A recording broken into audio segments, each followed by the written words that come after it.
Assalamualaikum warahmatullahi wabarakatuh. Nama saya Perliawan Bintang Utama. Di sini saya akan mewawancarai Dewa dari kelas 12 bro. Oke Dewa, saya akan saya izin bertanya. Lu pernah tinggal di desa gitu atau warga lokal mana tuh?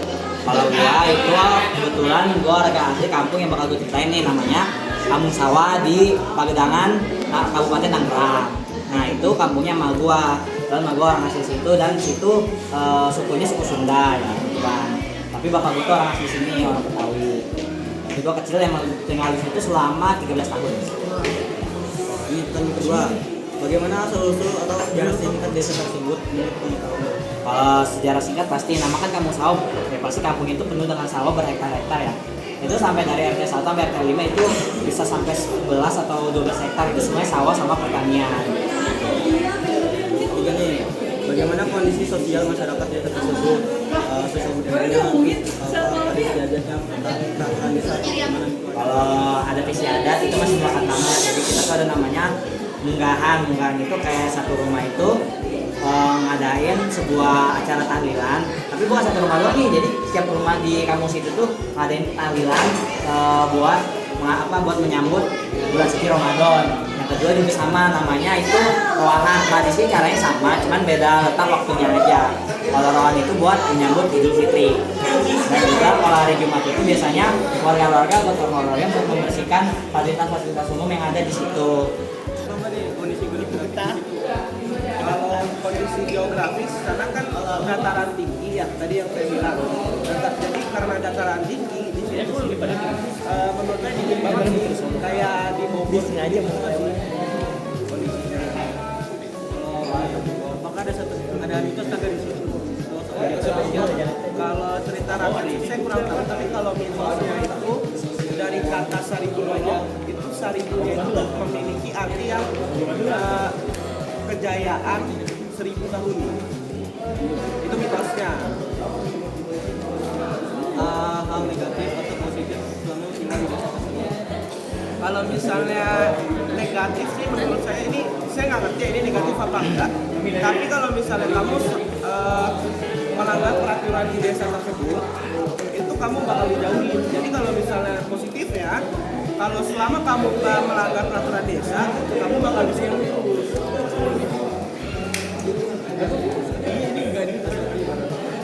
Kalau menurut ini, enak nggak tinggal di desa itu? Kalau menurut saya sih kurang cocok ya, karena di sana itu cuma dataran tinggi yang berarti mata pencarian itu ya cuma bertani sama kayak ternak-ternakan gitu doang. Jadi kalau misalnya gadget kan kadang nggak mau yang ngurus kayak gituan kan ya. Nah, saya juga sendiri waktu di sana juga kurang nyaman sih. Maksudnya kayak tinggal di sini itu kurang nyaman lah, terlalu dingin. Itu kurang cocok. Kurang cocok makanya.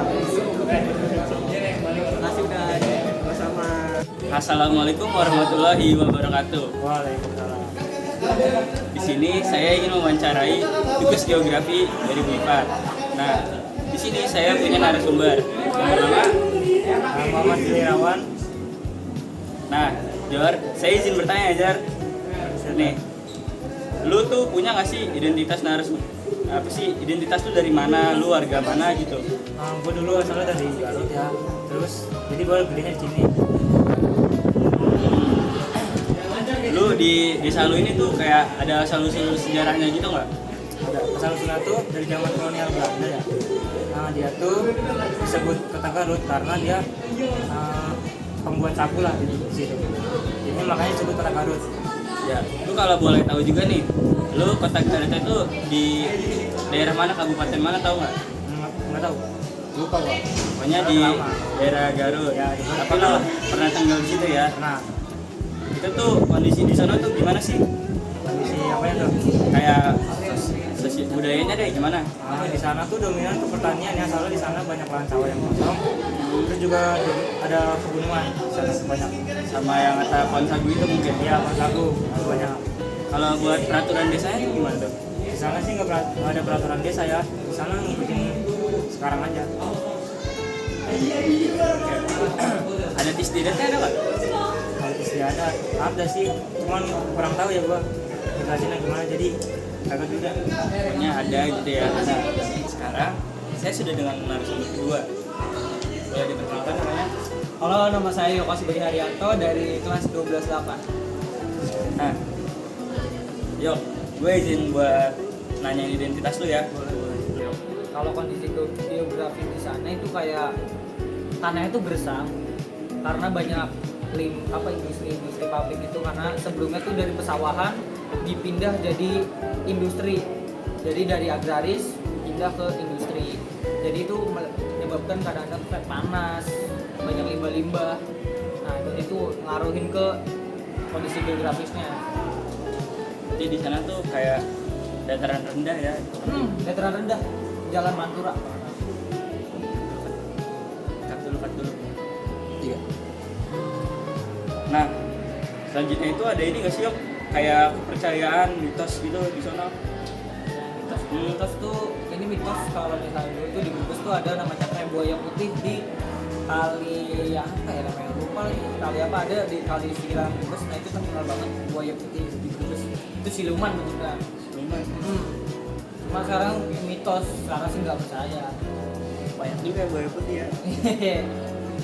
Nah, terus ada nggak sih hal negatif sama hal positifnya gitu? Negatif, Tinggal di sana? negatif dulu kali ya. Boleh?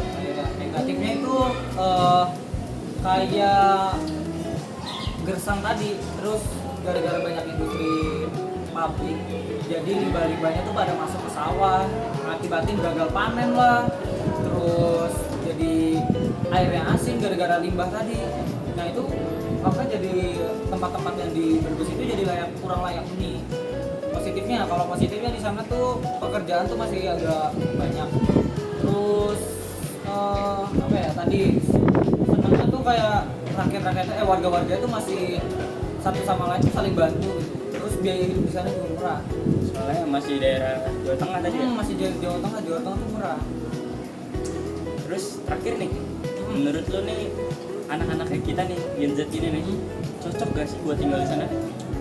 Kalau Gen Z buat di desa itu ya? Iya. Kalau aku kayak masih cocok-cocok aja, karena Gen Z itu bisa berinovasi.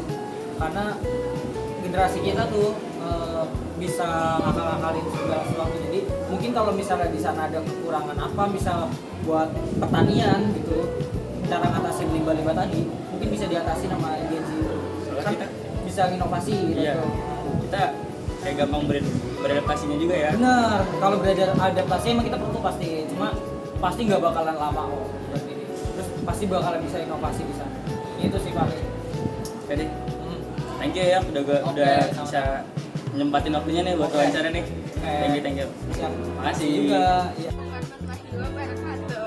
Perkenalkan, nama saya Gesha Afia dari 12-7. Saya bersama Bu Arfi Wahyu, paling cantik sedunia. Ibu asalnya dari mana, Ibu? Asalnya dari desa, dari itu Sumatera Selatan sama Jawa Timur. Wow. Bagaimana asal usul atau sejarah singkat tentang desa Ibu? Desanya sangat 20 tahun yang lalu ya sangat pedalaman. Udah nggak pedalaman. Udah modern, Ibu? Udah modern. Wow.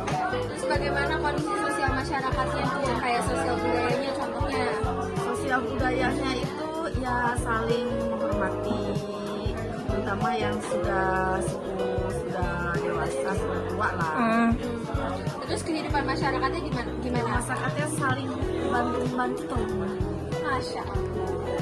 Adat istiadat di sana gimana, Bu? Adat istiadatnya ya saling menolong, saling menyapa, saling gotong royong. Oke. Terus peraturan desa di sana? Peraturan desa di sana itu ya peraturannya contohnya seperti dilarang bertamu di malam hari. Wow, kenapa, Bu? Ya kan nggak boleh, pamali katanya. Terus ada kondisi lain-lainnya nggak, Bu? Ada mitos atau apa? Ada mitos, ya pasti ada mitos lah. Apa Bu mitosnya, Bu? Mitosnya itu biasanya kalau di pohon nangka itu ada yang hinggap di pohon nangka. Di pohon nangka. Lain, teteh Rini yang sangat cantik jelita. Oke, bagaimana kondisi geografis di desa tersebut? Geografisnya sangat bagus dan cocok untuk buat pertanian ya, buat tanam sesuatu juga tumbuh banyak. Kira-kira di sana pernah gempa nggak teh? Untuk dulu sih belum, tapi karena sekarang banyak kejadian ada informasi. Oke, apakah desa tersebut terdapat mitos, kepercayaan, atau cerita rakyat tertentu yang diperoleh oleh masyarakat tertempat? Ada Contohnya apa teh? contohnya kayak gunung Selamet itu ya, sama Guci itu kan banyak mitos-mitos yang sana lah, atau ada hal-hal tertentu juga gitu. Kan macam-macam lah. Apa saja hal negatif dan positif selama tinggal di desa tersebut? Kalau positifnya sih kita jadi lebih mengenal lingkungan kampung ya, lebih ke pedesaan sih lebih nyaman, sejuk, terus suasananya masih kayak alami gitu ya, pengalamannya beda. Terus yang terakhir nih, menurut Teteh, apakah anak muda Gen Z cocok untuk tinggal di pedesaan? Jelaskan. Kalau kata saya sih nggak cocok ya, karena kan tidak terbiasa dengan lingkungan yang ada. Terus itu kan dari cara kita mandi kita kan berbeda ya. Kalau dia kan enak ya, tinggal praktis. Itu kan mesti ke kali dulu atau kita tuh nimba dari sumur. Terus yang kedua sinyalnya juga kurang lengkap ya. Terus mau kemana-mana tuh jauh dari kotanya. Pantes. Oke, terima kasih Teteh, Teteh Rina. Ya, makasih guys. Dadah. Wabarakatuh. Saya Tanya Validina dan saya bersama teman saya Gabriel dari kelas 77. Ya, lu pernah punya pengalaman gitu ngeliat di desa-desa atau gimana gitu? Oke, gue pernah punya pengalaman yaitu di Kupang di desa Oesapa. Oke. Lu tau nggak nih asal usul atau sejarah singkatnya? Oke, sejarah singkatnya Oesapa itu berasal dari bahasa Timor. Oe itu air dan Sapa itu berarti tempat karena di desa gue itu di dekat perairan. Kalau kondisi kehidupan masyarakat di sana gimana Gem? Sama adat istiadatnya? Oke, adat istiadatnya saya kurang tahu tapi ini sosial budayanya mereka sangat ramah, sopan santun. Assalamualaikum warahmatullahi wabarakatuh. Saya Tony Valentino dan saya bersama teman saya Nadit dari kelas 27. Oke. Kalau kondisi geografisnya itu gimana di situ? Kondisi geografis di Kampung Melati itu terletak di antara tiga pegunungan, yaitu Pegunungan Arjuna, Pandarma, dan Pegunungan Bokong. Oke. Nah, di situ ada mitosnya nggak, Dit? Atau cerita rakyatnya gitu? Kata gimana? Kalau mitos saya kurang tahu. Tapi dulu setahu saya tuh kalau misalkan jauh-jauh itu masih kayak ada sejajeng, kayak pohon beringin ada genderuwonya. Pikiran apa? Kalau menurut lo, Dit, apa hal negatif dan positif selama tinggal di desa? Kalau hal positif dan negatifnya itu setahu saya ya, pengalaman saya, positifnya itu kita saling membantu satu sama lain, dan juga apa ya, saling akrab lah sama tetangga gitu. Negatifnya, kalau negatifnya saya kurang tahu sih. Menurut Radin nih, apakah anak muda Gen Z cocok untuk tinggal di pedesaan atau tidak? Baikkan alasan. Alasannya yaitu menurut saya ya, bisa ya bisa tidak, karena untuk hal positifnya itu kampung di Batu itu apa, sejuk, adem gitu ya.